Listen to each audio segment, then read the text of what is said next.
Welcome back to A Gut Feeling. My name is Janine, and on this channel we talk about everything relating to the gut. And this is my son Xander. Can you say hi? Hi. Today, Yucky. Today we're going to make fermented sauerkraut with my little helper here. If you've been following my channel for a while, you know how big of an advocate I am for probiotics and prebiotics. Those of us that suffer with gut problems, often the issue will stem back to a bad gut microbiome. So a key to helping heal our guts is to get our gut microbiome back in balance, and by doing that, we eat lots of probiotic and prebiotic foods. And as I'm sure most of you know, fermented vegetables are an incredible source of probiotics.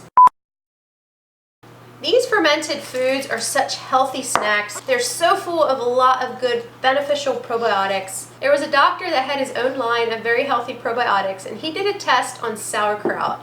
A fourth a cup of sauerkraut had as many beneficial probiotics in that fourth a cup as his entire bottle of pills. That just goes to show you how healthy this is. Feed it to yourself, to your children.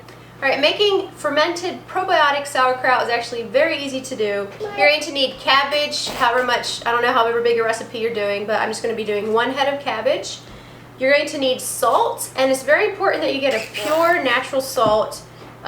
Do not get refined, iodized salt. If your salt is white, it's probably not good. You don't want salt that has been bleached, that has chemicals added to it, or caking agents. Anything like that isn't healthy for you, and it's going to hinder the fermentation. Right now I have a Himalayan pink salt. You can get any kind of natural sea salt, as long as it's in its pure form. Next up, you don't have to have these things, but they make it super handy. I'm going to have links below. These are fermenting lids. When vegetables are fermenting, the gases, whatever all is in there, starts building up, and it needs a way to burp, they call it. You need to burp the jar. So you can either do that by hand every day, loosen the lid and tighten it back up, or you can buy a lid where it naturally has a little valve where it lets the gases escape. I guess it's gases. I'm not sure. Whatever it is in there. It lets it escape, but it doesn't allow oxygen to get back in, because that's the secret to fermentation, is not allowing oxygen. This cannot be an oxygenated environment. The first thing we're going to want to do is shred our cabbage. So I'm just going to cut it in half. Again. And then I'm going to cut out the core. I have my container here that I'm going to be putting the cabbage into. One thing when you're doing sauerkraut, it's a good idea to weigh your cabbage so that you can get the right amount of salt. So I actually went and pre-weighed this container over there. Now we're going to fill it up with cabbage. Just shred this fine.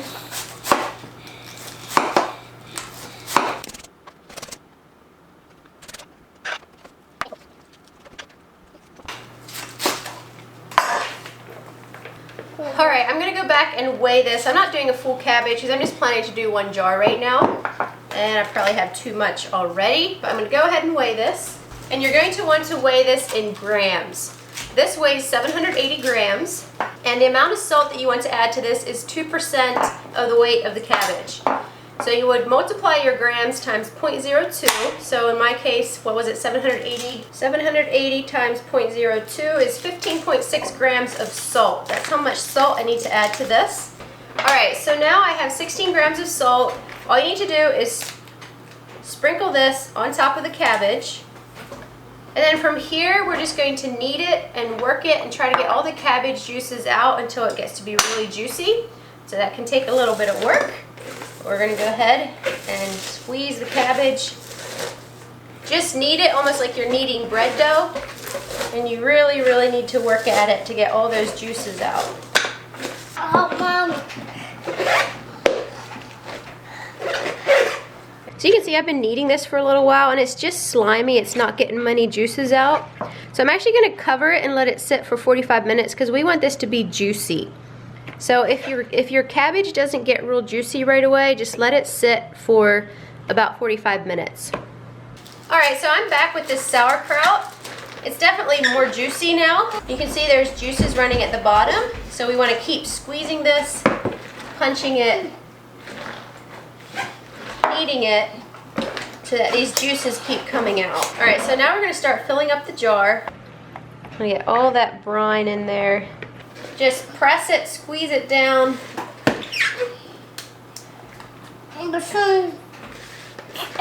There we go.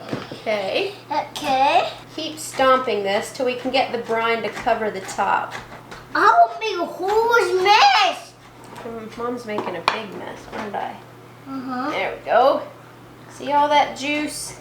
Just slated that I don't have a weight. There, you can tell the juice has come to the top. You want everything covered. We really need a weight to put on top of this to hold everything down. I don't have any. I plan to buy some soon, so I'll have links below if you want it. But another thing you can do, since this one isn't quite as full, is just fill up a Ziploc bag with water, and that will work as a weight. All right, so that's going to work as a weight to keep the sauerkraut underneath the brine. Now the last step is put our lid on. And like I mentioned before, this is such a handy lid to have. We're gonna put it on, number one. You don't have to do this, but this syringe comes with a lid. I'm just gonna put it on top, suck any extra oxygen out that might have been in there. And then, what these lids do, normally if you wouldn't have a lid that's meant for fermentation, you'd have to burp your jar every day. Which means as the gases and the fermentation process, whatever else is building up in there needs to be released. Normally you just loosen the lid, tighten it back up again. But with these valves, it makes it really nice because it allows the gases, whatever's happening in there, to escape, and it doesn't allow oxygen back in because oxygen cannot be in here for the fermentation to take place. So the other really cool thing is on the top, there's a marker that you can turn to the specific date that you started the fermentation, which is today's the 24th. So I just marked it on the 24th. That way anytime I go back to the jar, I don't have to actually put a label on here to see when I actually started the fermentation, because you need to know when it started. A lot of people recommend 2 to 3 weeks for fermenting your sauerkraut, but you can taste it as you go. Maybe in a few days it'll be tasting fairly well, but the longer you let it ferment, the more probiotics will be in there. So anyway, we'll be checking back to see how it tastes here in another week or so, and we'll let you guys know.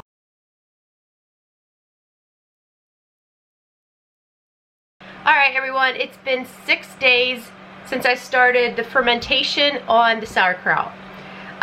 Technically, I think I'm going to let this ferment for a full week, maybe 2 weeks, but I've heard people doing it less time, so I just thought I'd experiment and just see how it tastes right now. There we go. Definitely has a smell to it.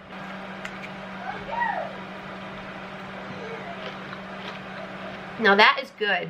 And this recipe that I followed is like the perfect amount of salt. It's not too salty, which I've had sauerkraut before, fermented sauerkraut, that is definitely too salty. This is really tasty. It's still kind of crunchy. I'll probably let it ferment for a few more days or another week or so. But I really like that taste. Hi, Bubba. Okay. Sauerkraut is so healthy, guys. It's extremely high in probiotics. After I'm done with this video, I'm going to be going and ordering weights because the whole plastic thing on top of here just isn't cutting it. Just be nice to have a weight to plunk on top of here. So I'll be ordering weights after I'm done here, and I'm going to have links in the description if you want to go check that out. If you all do ferments and have any tips to share, please share them below. So thanks a lot for watching, and I will see you next time.